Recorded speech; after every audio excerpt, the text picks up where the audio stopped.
Good morning and welcome to just a little vlog of the Fiber Festival that I am going to here in Indiana. It is Hoosier, maybe? I'm not quite sure. I actually didn't even really look at how it's said. Anyways, it's on the screen where I'm at. But I am meeting up with some Love and Stitches members and some other people that have contacted me saying they're going to be here. So I am excited to go look at some pretty yarn and just have a fun day, and I'll bring you along, show you all the squishy goodness, and see what we get up to.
This little guy was so cute and less than a week old. He was bottle fed and oh, he was so precious.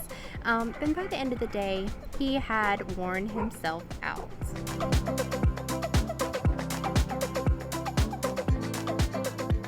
I had a great time at the Hoosier Hill Fiber Festival. It was just so much fun to go and look at all the pretty yarn and all the pretty accessories and see all the animals, which you would have seen. I had a lot of fun doing it, and it was just like the perfect size for a yarn festival. It wasn't too little, wasn't too big.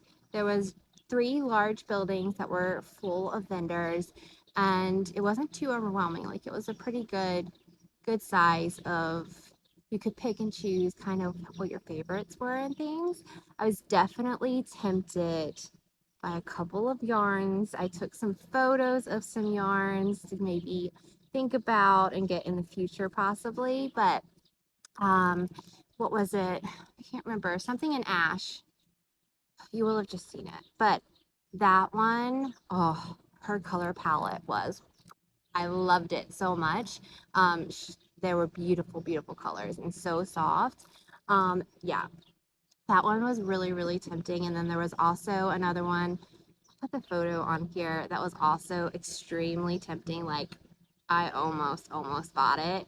But I wouldn't have had a project for it. And I was like, no, I'm not going to buy it without a project. I haven't been knitting a lot. Um, I don't want to add anything to my stash right now, even though it's really pretty.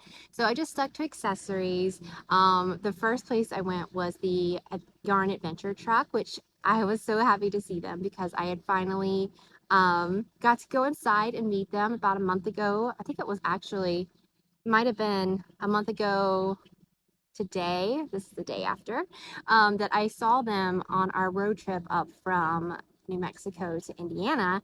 We woke up with them parked across the way from us. So it was really cool to be able to be like, hey, I saw you guys, tagged you on Instagram, and they knew exactly who I was and everything.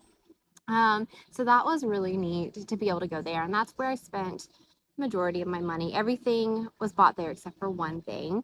So I really loved all the accessories and things that they had. It was just so neat. So you probably will have seen on the screen what I got. But yeah, Yosemite is my absolute favorite national park, so I knew I had to get that stitch marker. And then my sweet friend Beth gave all of us that met there a mini from Yarn Cafe Creations, and that was just so kind. And I got to pick out the one that I got, and of course it was purple. But it was so cool to be able to hang out with some Love and Stitches members. We got to see Meg, Beth, and oh dear, Kelly or Kate. There's 2 that were there that looked very similar, and they were Kelly and Kate. And then also Wendy was there. That was really awesome to see them. And yeah, it was really great. We got to hang out all day, and it was so fun. So to all of you ladies that I saw, thank you for hanging out with me and giving me a fun day, kid-free, which was amazing. And yeah, definitely if you're in the Indiana area, check out this festival next year. I'll have the website linked down below and also their Instagram. It was very well put together. It looked like everyone had a good spot, and it just looked like it was a good, a good fit for everybody. So it was really awesome. I also wanted to give a shout out to Lisa and Christy. They watched the podcast, and Lisa had reached out and said that she was going to be there and would like to say hi. So we kind of connected, and it was so fun because it was the first time I had met anyone who had like watched me on the podcast without Love and Stitches kind of involved. It was just different. So it was really cool. And they asked for my photo, which was really fun. It was the first time like anyone was like, can I get my photo with you? So that was really, really fun and really sweet. And I just want to thank them for making my day and making me feel very special. Yeah, it was just so fun. So that is going to conclude this little vlog. I hope you enjoyed it. I hope you got to see lots of squishy yarn. I will have the website again linked down below, which has the list of all the vendors that were there. So if you see one, you can go there and find out all their information. And if you have any questions, let me know. And I will see you guys in the next one. Bye.